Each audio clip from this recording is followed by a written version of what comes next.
Hello friends, வணக்கம். இன்றைக்கி நம்மளோட கிச்சனில் ஒரு அருமையான சுவையில் கம்ம வீடே மணக்கக்கூடிய வத்த குழம்பு பண்ண போகிறோம். ஒரு வாரம் வரைக்கும் இந்த குழம்பு கெடாதுங்க. அவ்வளோ ஒரு டேஸ்ட்டு அட்டகாசமாக இருக்கும். இது எப்படி பண்ணுறேன்னு சொல்லிட்டு பார்க்கலாம். வாங்க வீடியோக்குள்ளே போகலாம். இது வரைக்கும் நம்ம சேனலை நீங்கள் சப்ஸ்கிரைப் பண்ணலைன்னா சப்ஸ்கிரைப் பண்ணிக்கோங்க, பெல் ஐக்கானை கிளிக் பண்ணிக்கோங்க. இப்போ இந்த வத்த குழம்புக்கு நான் ஒரு லெமன் சைஸ் அளவுக்கு புளி எடுத்திருக்கேங்க. ஒரு 15 சின்ன வெங்காயம் எடுத்திருக்கேன். ஒரு 15 பூண்டு பொருட்கள் தோல் உரித்து வச்சுக்கலாம். நம்ம இப்போ இந்த குழம்பு செய்யறதுக்காக இப்போ ஒரு மண் பாத்திரத்தை அடுப்பில் வச்சுட்டு கொஞ்சமா ஆயில் சேர்த்துக்கலாம். இந்த ஆயில் நல்லா காஞ்சு வரட்டும். வத்த குழம்பு செய்யும்போது பார்த்தீங்கன்னா எப்பவுமே இந்த மண் பாத்திரத்தில் செஞ்சோம்னா அதோட டேஸ்டே ரொம்பவே நல்லா இருக்குங்க. இப்போ பூண்டு பொருட்கள் சேர்த்தாச்சு. இப்போ 3 மிளகாய் வத்தல் சேர்த்துக்கலாம். அதோட இதெல்லாம் நம்ம இப்போ வதக்கி எடுக்க போறோம். அது வதங்கிக்கிட்டு இருக்கும் போதே கொஞ்சம் நல்லா வதங்கட்டும். அந்த பூண்டு கொஞ்சம் நல்லா வதங்கிடணுங்க. அந்த பூண்டு வதங்கிட்டு இருக்கும் போதே இப்போ ஒரு 10 மிளகு அளவுக்கு மிளகு சேர்த்துக்கலாம். அதோட அப்புறம் 5 சின்ன வெங்காயம் சேர்த்துக்கலாம். எப்பவுமே இந்த வத்த குழம்புக்கு நம்ம பெரிய வெங்காயம் சேர்க்கிறோட சின்ன வெங்காயம் சேர்த்தோம்னா ரொம்பவே நல்லா இருக்கும். இப்போ வதக்கி விட்டுக்கலாம். இது கொஞ்சம் லைட்டா வதங்கி வரட்டும். நான் இந்த குழம்புல சேர்க்கிற தேங்காய் கட் பண்ணி வச்சிருக்கேங்க. இப்போ ஒரு ஸ்பூன் சீரகம் சேர்த்துக்கலாம். தேங்காய் சிலுமே நம்ம இப்போ இங்க வதக்கி எடுக்க போறோங்க. இப்போ தேங்காய் சிலு சேர்த்தாச்சு. சேர்த்துட்டு வதக்கிக்கலாம். இப்போ வதங்கின பின்னாடி நம்ம மிக்ஸி ஜாருக்கு சேர்த்துட்டு அரைச்சி எடுத்துக்கலாம். ஆற வச்சுட்டு இப்போ திருப்பி அதே மண் பாத்திரத்தை அடுப்பில் வச்சுக்கலாம். இந்த குழம்புக்கு நல்லெண்ணெய் தான் ரொம்பவே நல்லா இருக்கும். அதனால நம்ம நல்லெண்ணெய் சேர்த்துக்கலாம். இந்த வத்த குழம்புக்கு நீங்க எந்த வத்தல் வேணாலுமே யூஸ் பண்ணிக்கலாங்க. நான் இப்போ சுண்ட வத்தலும் மாவத்தலும் போட போறேன். இப்போ கடுகு சேர்த்துக்கலாம். இந்த கடுகு நல்லா வெடிச்சு வரட்டும். அது வரைக்கும் இப்போ உளுந்தம் பருப்பு சேர்த்தாச்சு. வெந்தயம் சேர்த்துக்கலாம். நீங்க வெறும் சுண்டவத்தல் போட்டும் வைக்கலாம். மாவத்தல் ஆப்ஷனல் தான். மாவத்தல் போட்டாலும் நல்லா இருக்கும். வற்றலா விற்கிது இல்லையா, அந்த கடையில கிடைக்குங்க. இப்போ கடுகு, வெந்தயம், இந்த உளுந்து எல்லாமே நல்லா செவந்து வந்த பின்னாடி மிளகாய் வத்தல் சேர்த்தாச்சு. இந்த நல்லெண்ணெய் போட்டாலே எப்பவுமே பொங்குங்க. அதெல்லாம் நீங்க பார்க்க தேவையில்லை. நல்லெண்ணெய் நல்ல ஒரு வாசனை டேஸ்ட் கொடுக்கும். இப்போ சுண்டவத்தல் சேர்த்துக்கலாம்.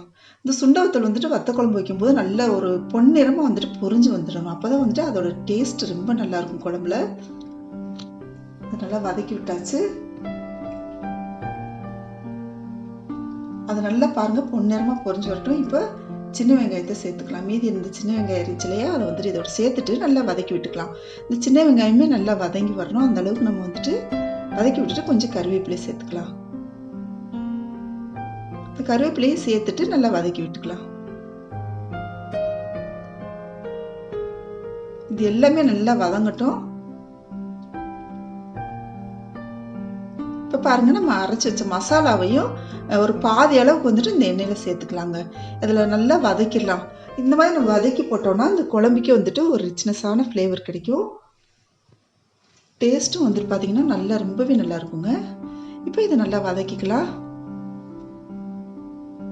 இது நல்லாவே வதங்கிடணுங்க. இந்த அரைத்த விழுது பாதி போட்டிருக்கோம் இல்லையா, நல்லா வதங்கின பின்னாடி இப்போ இந்த ஸ்பூன் அளவுக்கு 1.5 ஸ்பூன் மிளகாய் பொடி சேர்த்துக்கலாம். எப்பவுமே நான் முன்னாடி வீடியோலாம் சொல்லியிருக்கேன், இந்த மஞ்சப்பொடி, மிளகாய் பொடி இதெல்லாம் நம்ம இந்த மாதிரி மசாலோட வதக்கி போட்டோம்னா டேஸ்ட் ரொம்ப நல்லா இருக்கும். இப்போ 1.5 ஸ்பூன் மிளகாய் பொடி, 1 ஸ்பூன் மல்லிப்பொடி சேர்த்தாச்சு. சேர்த்துட்டு வதக்கி எடுத்துக்கலாம். இது நல்லா வதங்கிடணுங்க. நல்லா சுருள வதங்கிடணும்.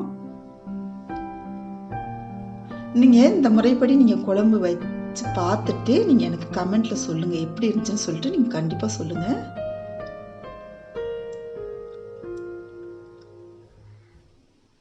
இப்போ பாருங்க, இந்த அளவுக்கு நம்ம நல்லா வதக்கி விட்டுறணும். இந்த வற்றல் எல்லாமே நம்ம கடைகளில் கிடைக்குங்க. மாவற்றல் எப்படின்னா நம்ம கடையிலேயே கிடைக்கும். வற்றல் விற்கிற கடையிலேயே. இப்போ இந்த புளி தண்ணி கரைச்சி வச்சிருக்கோம் இல்லையா, அதை இதோட சேர்த்துக்கலாம். அப்படி இல்லை அப்படின்னு சொன்னால் நம்ம வெயில் காலத்தில் மாங்காய் கம்மியான சீசனில் விற்கும்போது நம்ம உப்பு போட்டு காய போட்டு வச்சுக்கலாம் கட் பண்ணி. இப்போ அந்த மசாலா மீதி இருந்துச்சு இல்லையா, அந்த மிக்ஸி ஜாரோட கழுவி சேர்த்தாச்சு. இப்போ உப்பு சேர்த்துக்கலாம். குழம்புக்கு எவ்வளோ உப்பு தேவையோ அந்த அளவுக்கு சேர்த்துக்கலாம். நான் கல் உப்பு சேர்த்துருக்கேன். இப்போ மாவற்றல் சேர்க்குறேங்க. இது உங்களுக்கு ஆப்ஷனல் தான். சேர்த்திங்கன்னா ரொம்ப நல்லா இருக்கும். சேர்க்கலைனாலும் பரவாயில்லைங்க. இருந்துச்சுன்னா சேர்த்துக்குங்க. இல்லைன்னா வந்துட்டு நம்ம எந்த வற்றல் வேணாலும் போட்டுட்டு இதே முறைப்படி நம்ம குழம்பு வைக்கலாம். இந்த வீடே பார்த்தீங்கன்னா அவ்வளோ ஒரு கம்மன்னு வாசனை, அவ்வளோ ஒரு வாசனையாக இருக்குது. சூப்பரான வத்த குழம்பு ரெடி ஆகிட்டு இருக்குங்க. நல்லா இது வந்துட்டு வத்தி சுண்டி வரணும். இந்த டைமில் வந்துட்டு சிம்மில் வச்சுக்கணும். நாங்கள்